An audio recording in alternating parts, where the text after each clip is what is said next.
민간인 신분인 김건희가 국정에 관여한 정황이 그것도 정부기관의 오피셜 답변으로 확인됐습니다. 또한 환경부의 바이바이 플라스틱 사업이 실은 김건희가 주도한 것이란 의혹이 제기됐습니다. 최근 검찰이 김건희 명품백 사건에 대해 대통령 직무와 관련성이 없다며 무혐의 처분을 했지만 이런 검찰의 논리를 반박하는 보도가 탐사 보도 매체 셜록에서 나왔습니다. 바로 김건희가 정부 사업을 사실상 주도했으며 심지어 이 사업에 세금까지 적지 않게 투입된 정황이 포착됐다고 합니다. 관련하여 이번 셜록의 보도 중요한 대목 여러분들께 공유드리자면 지난해 6월 환경부는 바이바이 플라스틱이라는 플라스틱 줄이기 캠페인을 시작했습니다. 그런데 문제는 캠페인에 활용된 이 강아지 도안입니다. 결론부터 말하면 바이바이 플라스틱 캠페인에 이 강아지 도안이 들어간 과정이 석연치 않다는 것인데 셜록 측이 환경부에 문의한 결과 환경부는 이 강아지 도안은 김건희가 아이디어를 제공하여 만들어졌다는 취지로 답변을 했다고 합니다. 참고로 김건희는 지난 6월 10일 중앙아시아 3개국 순방에 동행할 때도 이 도안이 그려진 에코백을 들기도 했습니다. 다만 이상한 건 이 강아지 도안 제작에 대한 계획안은 한 장도 없이 진행됐다는 것입니다. 게다가 이 도안뿐만 아니라 환경부의 바이바이 플라스틱 캠페인의 결과 보고서 역시 이상하기 짝이 없는데 보도에 따르면 한 지자체가 올린 캠페인 결과 보고서에는 6쪽 분량을 오직 11장의 사진으로 대충 채운 보고서가 올라왔다고 합니다. 또한 다른 지자체들의 보고서 역시 이와 크게 다를 바가 없었다고 합니다.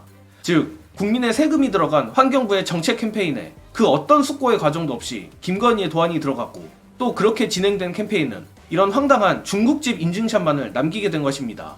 사실상 민간인 신분인 김건희가 영향력을 행사한 것 아니냐는 의심을 할 수 있는 부분인데 더 큰 문제는 애초에 이 바이바이 플라스틱 캠페인이 환경부가 아닌 김건희의 국정 개입으로 시작된 것 아니냐는 의혹입니다. 김건희는 과거 2022년 11월 인도네시아에서 환경운동가 위즌 자매를 만났고 이 자매가 만든 환경단체 이름이 바로 바이바이 플라스틱 100이라고 합니다. 그리고 앞서 말했듯 그로부터 7개월 후 환경부에서 바이바이 플라스틱 캠페인을 시작하게 됩니다. 물론 김건희가 국정에 개입한 의심이 드는 건 사실이지만 정부 부처에서 정상적인 프로세스를 밟았다면 문제를 삼을 수 없을 텐데 골 때리는 건 환경부에서 바이바이 플라스틱 캠페인을 시작한 23년 6월 기준으로 1년 안에 환경부 공무원들이 해당 캠페인 추진을 위해 인도네시아로 출장을 다녀온 기록이 없었다는 겁니다.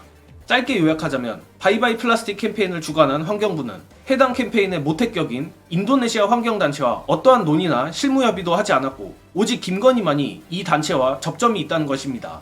심지어 이 사업엔 세금까지 적지 않게 쓰였습니다. 환경부가 민주당 강득구 의원실에 제출한 자료에 따르면 바이바이 플라스틱 캠페인 홍보를 위한 영상 제작 등에 세금 2억 8천만 원이 사용됐고 특히 캠페인 출범식에만 1억 원 가까이 캠페인 출범식용 티셔츠 구매 비용만 약 700만 원을 썼다고 합니다. 즉 수상한 강아지 도안에서부터 시작된 의혹이 결국 민간인 김건희가 엄연한 정부기관인 환경부를 움직인 것 아니냐는 의혹까지 번진 것입니다.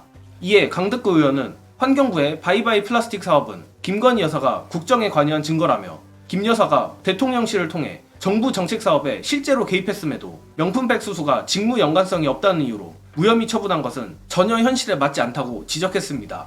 자, 물론 이번 사건의 얼개가 다소 복잡하여 크게 이슈가 되기는 어려울 것 같지만 예컨대 이번 사건을 비롯해 민간인 신분인 김건희가 국정 전반에 개입하고 있었다는 사실이 드러난다면 명품백 사건에 대해 대통령 직무 관련성이 없다며 무혐의를 준 검찰의 논리는 탄핵되게 됩니다.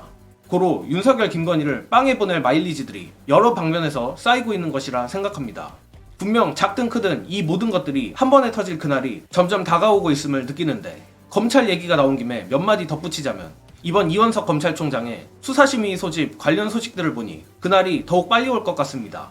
역시나 아무리 봐도 김건희 면죄부 주기 쇼로 보이는데 끝으로 사실상 결론이 정해져 있는 검찰 수사심의에 대한 해석 공유드리며 이번 영상은 여기까지 하겠습니다. 시청해주신 여러분 감사합니다. 이 수사심의의 회부 결정은 세 사람한테 아주 기분 좋은 결정이에요. 세 사람? 첫째는 본인. 왜냐? 나는 할 거 다 했다. 이런 거 본인한테 도움돼요. 두 번째는 윤석열 대통령. 왜냐면 윤석열 대통령이 이번 주 중에 국정 브리핑 할 걸로스로 지금 예상되어 있거든요. 그럼 거기에 디올백에 대해서 기자들이 질문할 거 아닙니까? 그럼 윤석열 대통령을 수사심의위원회에 핑계 댈 수가 있어. 그리고 다음에 올 검찰총장 우정이 깊은 분 분 네. 심우정. 심우정. 그분도 국회 청문회 나옵니다. 인사청문회. 네. 아. 거기에서 물어볼 거 아니야. 디올 빼 어떻게 할 와. 거냐. 아 지금 회부된 상태라 제가 말하기 부적절합니다. 이 그럼. 세 사람한테 와, 다 그러네. 도움되는 거야. 내가 볼 때. 증거 판단과 법리의식이 충실히 이루어졌다고 평가한다. 그러면서 왜 수사심의를 왜 넘겨요? 경찰청장이. 그리고 나서 더 이상 논란이 남지 않도록 매듭 짓는 게 바람직하다고. 아니 수사심의원에서 그러면 기소하는 게 맞습니다라고 매듭 안 지어지잖아요. 매듭 짓는다는 얘기는 저기서 끝난다는 얘기잖아요. 가이드라인 아니에요 그러면? 그러니까 그렇게밖에 해석이 안 되잖아요. 가이드라인이지. 그러니까 진짜 너무 그래도 힘들어.